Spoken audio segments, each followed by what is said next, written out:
Hello and welcome to another Hot Topic. Today I'm talking to Melanie On, Labour Member of Parliament for Great Grimsby since, well, for almost 2 years now, Melanie. Yeah, time flies. As a busy parliamentarian, do you think you could fit in another job, perhaps editing one of the nation's great newspapers? No, I've got absolutely no spare time for doing a second job. I do think it's remarkable that, you know, George Osborne is not only going to be earning hundreds of thousands of pounds for doing after-dinner speeches and giving advice on finance, which, given the state that he left the country's accounts in, probably isn't the kind of advice that people should be taking. On top of that, now he's going to be editing London's Evening Standard. Yeah, I find it quite remarkable. My first question was, does that mean there's a by-election in Tatton, his constituency? But apparently no, he's going to still serve the members of his constituency as well as editing a daily newspaper. Well, I've edited weekly and monthly magazines, and that's completely time-consuming. I don't think I could have done anything else at the same time then. A lot of MPs do have second jobs, though, don't they? There are an awful lot, and again, from my old stamping ground at the bar, there are an awful lot of barristers in the House of Commons who are still practising law, and some of them are the richest people in Parliament. There are some people who have professional qualifications, and so in order to maintain those qualifications, they have to do a certain amount of practice. So I know that we have got GPs and doctors, for example, who are making sure that they continue their minimum professional qualification hours and make sure that they meet their standards. If they lose their seat, you know, they will return to that profession. But I genuinely don't understand, if people are doing it on a regular basis, I don't understand how they've got the time. Well, you lead nicely to my next point there. What you've been doing recently in Parliament is trying to ensure workers' rights legislation and get that through.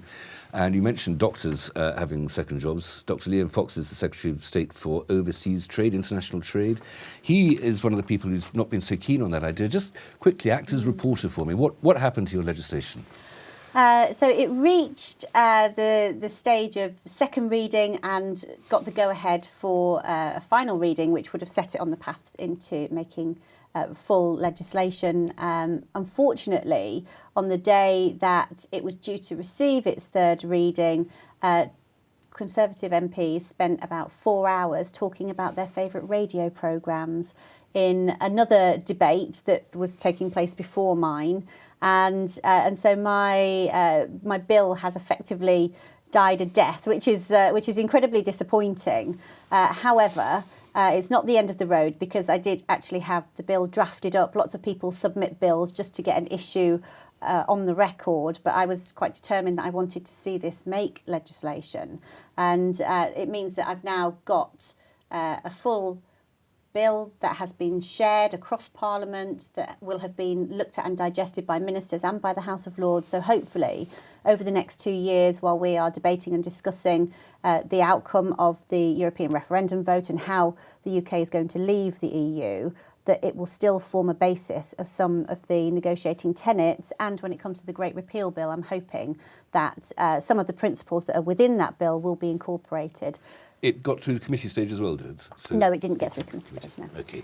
And what was in it? What are you trying to do with this bill? I mean, because this is sort of the first. This is even before the Article 50 triggering legislation. This is the first sort of piece of legislation that has been precisely reactive to the Brexit vote, as it were.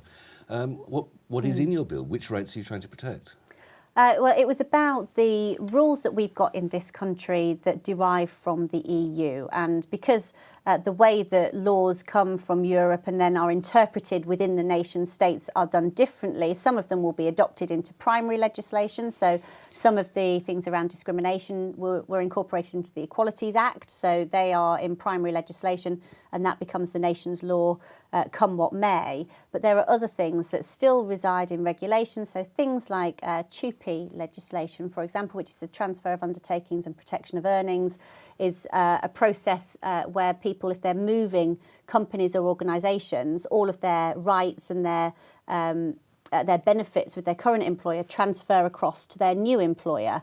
And there are certain rules within that. So if you're facing redundancy because there might be a restructure, those are the laws that they come from Europe. And the problem is that they sit in secondary legislation in the UK. And my fear was always that if you don't have the European law that underpins it, that makes sure that we continue to adhere to that, those rules, that some of those rights gradually will start to fall away. So I'm not saying that nobody would adhere to them to the next day, but it didn't give a sound footing. It didn't provide that floor of rights where we could be absolutely sure that no employer would sink beneath. And there would be employers out there that would seek to test some of those rules. And I wanted to make sure that there would be no such test cases coming forward because it would impact on individuals. Well, that begs a couple of questions. The first one is, if there are employers out there for whom those rules are inconvenient, why would you want those regulations that make it more difficult to employ people?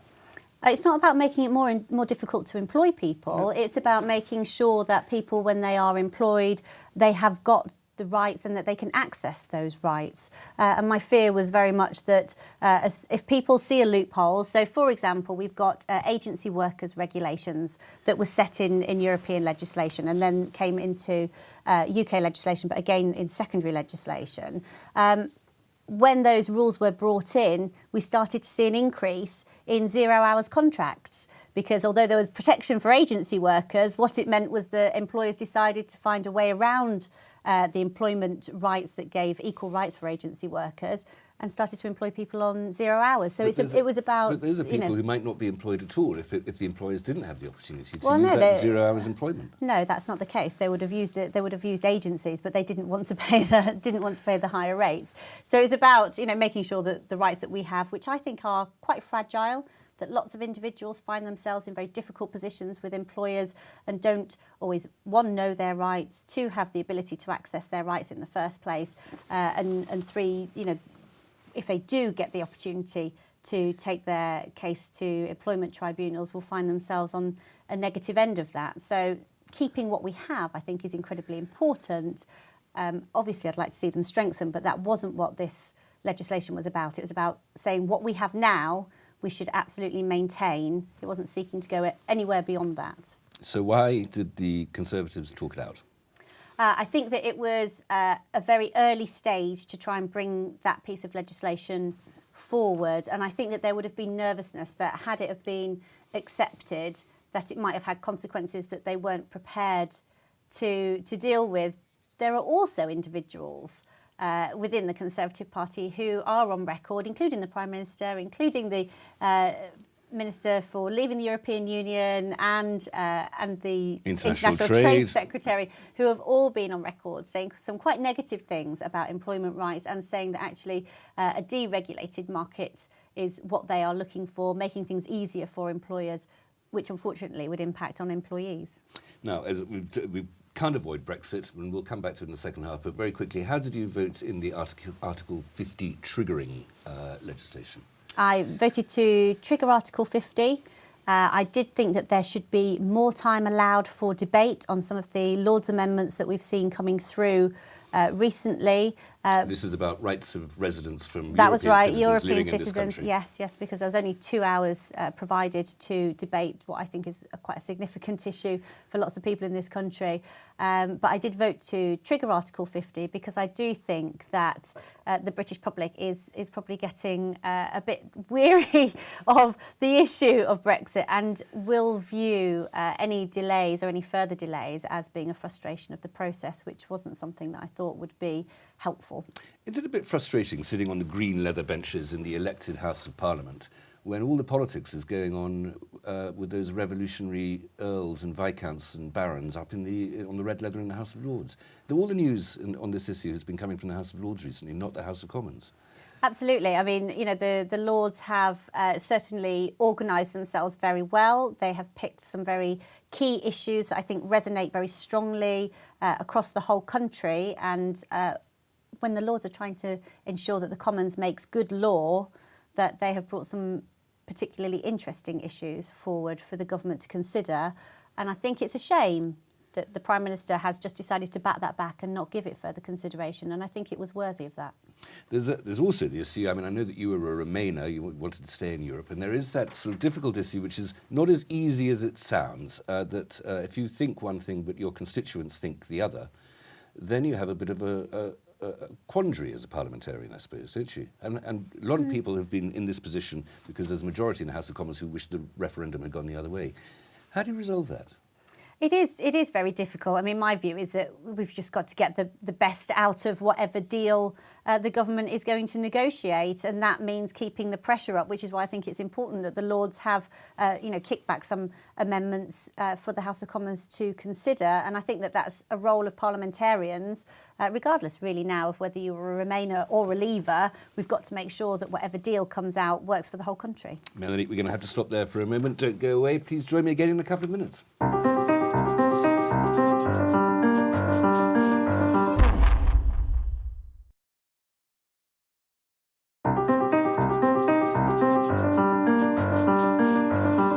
Welcome back. I'm still with Melanie On, Member of Parliament for Great Grimsby in the Labour interest. Melanie, we can't ignore the fact that the budget a couple of weeks ago had, it was a massive, great big U-turn, wasn't it?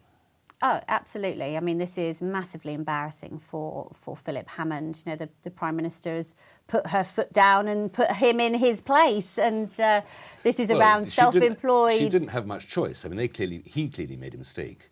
And it was the press and the House of Commons, including the opposition. Up until the 11th hour, Philip Hammond was still trying to ride this out, still trying to say it was the right thing, had wheeled out some very loyal backbenchers who now have made their displeasure about how they were used very plain, and have stood up in the House of Commons and expressed their upset about that. And really this is Philip Hammond being put back in his box, and I find it absolutely astonishing that neither he nor the Prime Minister nor anybody around the Cabinet table, when they were looking at the budget and the budget proposals, thought, oh, hang on a moment, that actually breaks a manifesto promise about not increasing taxes, because that is what the national insurance increase for self-employed people was intended to do. That's enough enjoying... And it's £2 billion that he's now got to find. Enough enjoying the government's woes, but you're a Labour Party politician. I want to know what you would have done different in that budget, or what John McDonnell would have done different, because presumably you are rather in favour of raising taxes. Well, I mean, it's very difficult to say, isn't it, about what an opposition party is going to do. And I think that the issue is, one, Labour are not in government. The Conservatives are in government, and but for it's their 7 job to offer years, us an alternative. For 7 years, they have been saying that they are the party of economic responsibility, that they've got a long-term economic plan, that it's Labour that bankrupted the country, and now we're seeing actually the Conservatives haven't got a clue what to do on the budget. They cannot cut benefits because they've already had 2 or 3 U-turns on benefit cuts that they were trying to introduce around disability benefits and around universal credit, and they can't raise taxes. So there is now this £2 billion black hole that Philip Hammond has got to find, and I think the reality of that is he's going to find that in public services, and that means that all of us are going to be paying more. And in North East Lincolnshire, we know, we've just had our letters from the council, haven't we? We're all going to be paying more in council tax this year, partly to fund adult social care, but that's only going to get worse. So if you're unhappy about your £35 brown bin charge, I think next year we're going to be seeing that going up again to try and fund the Chancellor's black hole. What is the Labour Party's economic policy, Melanie? Well, we want to see much more investment to grow the economy, which the government has failed to do. So and where would that investment come from? Would that be financed by taxation or by increasing the debt? There have not been any suggestions that taxes are going to be put up. But I do think that there needs to be a really serious conversation about increasing taxes, because it cannot be the case that when we've got an ageing population, when we've got ever more complex health needs in the country, that we know that those sorts of services are going to need more money, and how are we going to fund those sorts of services? Well, I think that, the way that we're doing it now is that we are still paying more tax. We're just doing it by the back door, doing it through our council tax, because the government isn't prepared to take that very difficult decision to say to the public, actually, maybe we do need to talk about increasing tax. And it is absolutely dreadful when you're going up to an election to say, actually, we're going to put taxes up. It's never popular. However, if we want to see investment in industry so that we can try and grow the economy and in the long term bring taxes down, then maybe that is a conversation that we do need to have. You mentioned council tax there. There was this issue a few weeks ago in Surrey where they wanted to put the council tax up by 15%. The law says that if you're going to put it up by that much, you have to have a referendum. Now, what happens in, for instance, North East Lincolnshire, where your constituency is, there's a referendum about raising council tax, and unsurprisingly, the result is no thanks.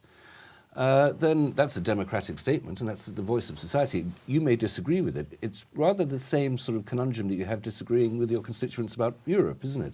How do you persuade people to pay more tax? Well, I think you've got to look at the services that people expect to see and say, if there isn't enough money in the system, then exactly how do they expect to receive them? So it does need to be a case that's set out very clearly to people. But I do think there's a lot of savings to be made. Why is the government, giving money away to millionaires on inheritance tax? Why are they lowering corporation tax? There are lots of issues that you think there is money actually in the system. It's just the political choices of where they are being spent. Well, let's get off the economic details. The fact is that I have absolutely no idea what Labour's economic policy is.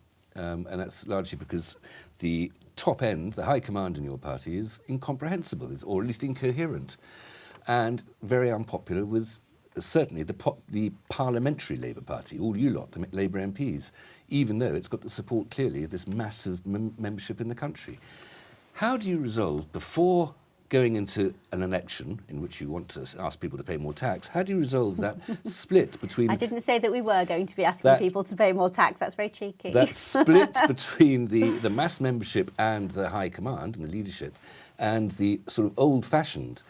So New Labour is now the old-fashioned Labour, isn't it? But the old-fashioned sort of traditional pre-Corbyn Labour, which makes up most of the parliamentary party and which is likely to be bigger at the next general election because you're bound to get quite a lot of seats back in Scotland. How do you put that? How do you resolve that split? You're two parties at the moment, aren't you?